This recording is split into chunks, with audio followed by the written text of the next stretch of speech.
14016200011. Di sini saya akan menjelaskan tentang subjek dan juga objek pajak.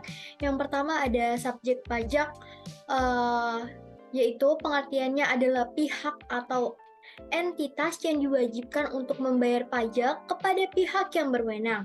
Nah, subjek pajak juga dapat berupa individu, perusahaan, organisasi, atau entitas hukum lainnya yang memiliki kewajiban untuk membayar pajak sesuai dengan peraturan perpajakan yang berlaku di wilayah hukum yang bersangkutan. Nah, kemudian dalam konteks perpajakan, subjek pajak juga biasanya memiliki kewajiban untuk mengumpulkan, menyimpan, dan juga membayar pajak yang terutama kepada pihak yang berwenang seperti negara atau pemerintah daerah. Nah, pihak yang berwenang tersebut dapat menetapkan tarif dan juga aturan perpajakan yang berbeda-beda tergantung pada jenis pajak yang dikenakan. Selanjutnya ada peraturan perpajakan juga biasanya menetapkan sanksi dan denda yang dikenakan kepada subjek pajak yang melanggar ketentuan perpajakan seperti tidak membayar pajak tepat waktu atau memberikan informasi yang salah dalam pelaporan pajak. Oleh karena itu, penting bagi subjek pajak untuk memahami dan juga mematuhi peraturan perpajakan yang berlaku untuk menghindari sanksi dan juga denda yang merugikan.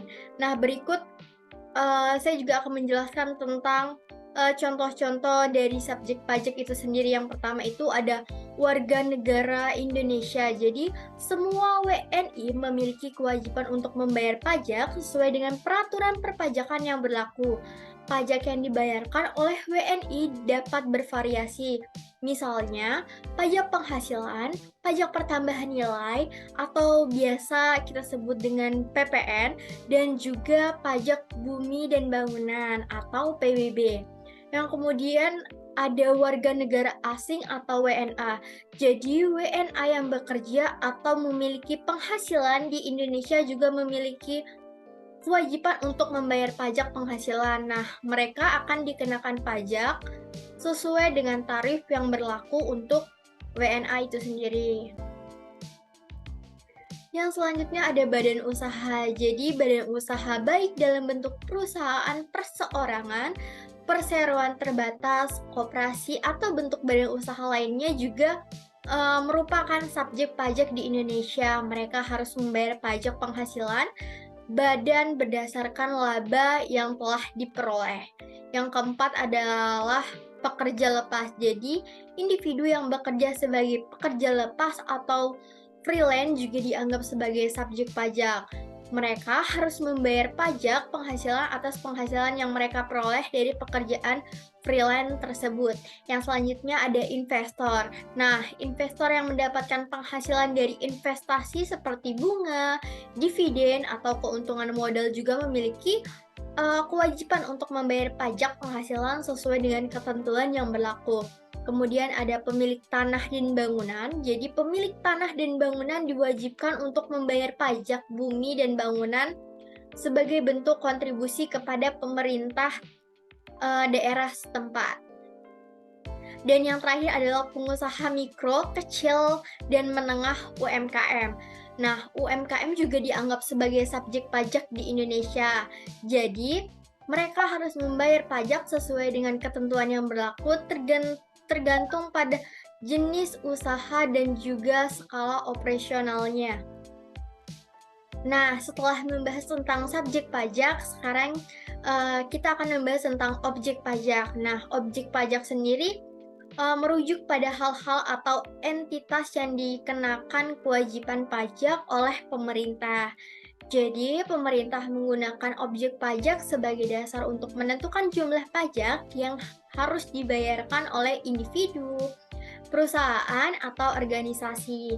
Objek pajak sendiri dapat bervariasi tergantung pada sistem perpajakan yang berlaku di suatu negara. Nah, berikut saya juga akan menjelaskan tentang beberapa contoh umum objek pajak. Yang pertama itu ada pajak penghasilan atau PPH. Jadi, pajak yang dikenakan pada penghasilan individu dan badan usaha, PPh terbagi menjadi beberapa jenis seperti PPh pasal 1 yaitu ada gaji, PPh pasal 22, pemotongan pajak pada pembelian barang atau jasa, PPh pasal 23, pemotongan pajak dan pada penghasilan tertentu, dan juga PPh pasal 25 yaitu pemungutan pajak atas penghasilan tertentu. Nah, kemudian ada pajak pertambahan nilai atau biasa kita kenal dengan PPN. Nah, pajak yang dikenakan pada penjualan barang dan jasa di Indonesia, PPN umumnya memiliki tarif 10% dan juga 0% untuk beberapa barang dan jasa tertentu. Yang selanjutnya ada pajak bumi dan bangunan atau PBB. Jadi, pajak yang dikenakan pada kepemilikan properti termasuk tanah dan bangunan di Indonesia. Nah, PBB diatur oleh pemerintah daerah. Kemudian ada pajak kendaraan bermotor atau PKB. Jadi, pajak yang dikenakan pada kepemilikan kendaraan motor seperti mobil dan sepeda motor. Selanjutnya ada bea materai. Jadi, pajak yang dikenakan pada dokumen tertentu seperti surat-surat perjanjian, kontrak, atau kwitansi. Yang keenam ada pajak hotel dan restoran. Jadi, pajak yang dikenakan pada penyedia layanan akomodasi hotel dan juga restoran. Kemudian ada pajak hiburan seperti pertunjukan musik, teater, dan juga bioskop. Yang ke-8 ada pajak penjualan atas barang mewah atau biasa kita kenal dengan PPN BM. Jadi pajak yang dikenakan pada penjualan barang mewah seperti mobil mewah, perhiasan, dan barang-barang mewah lainnya. Yang ke-9 ada pajak sumber daya alam. Jadi pajak yang dikenakan pada pengusahaan sumber daya alam seperti pertambangan, perkebunan, dan juga perikanan. Dan yang terakhir ada pajak penghasilan, yaitu pajak yang dikenakan pada penghasilan yang diterima oleh pihak asing atau perusahaan luar negeri yang tidak memiliki kantor perwakilan tetap di Indonesia.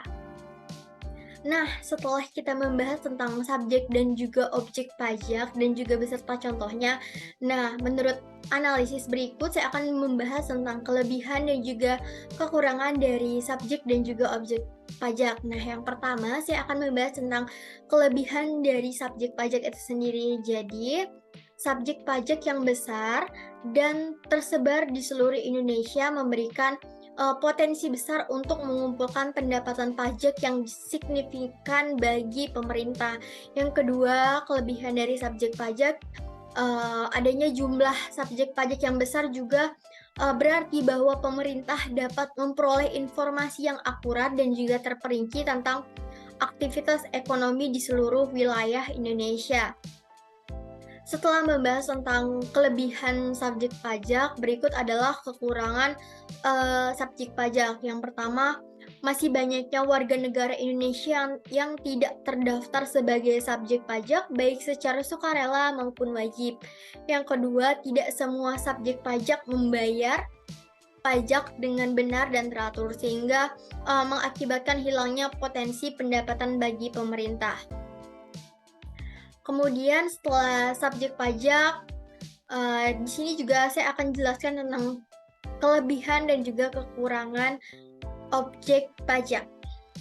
Yang pertama ada kelebihan objek pajak. Jadi, objek pajak yang banyak dan beragam memberikan sumber pendapatan yang luas bagi pemerintah.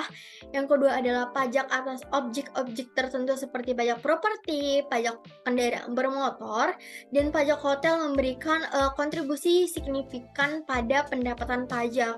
Kemudian ada kekurangan objek pajak. Yang pertama adalah ada objek pajak yang tidak dapat dipantau dengan baik oleh pemerintah seperti sumber daya alam dan juga transaksi ekonomi informal.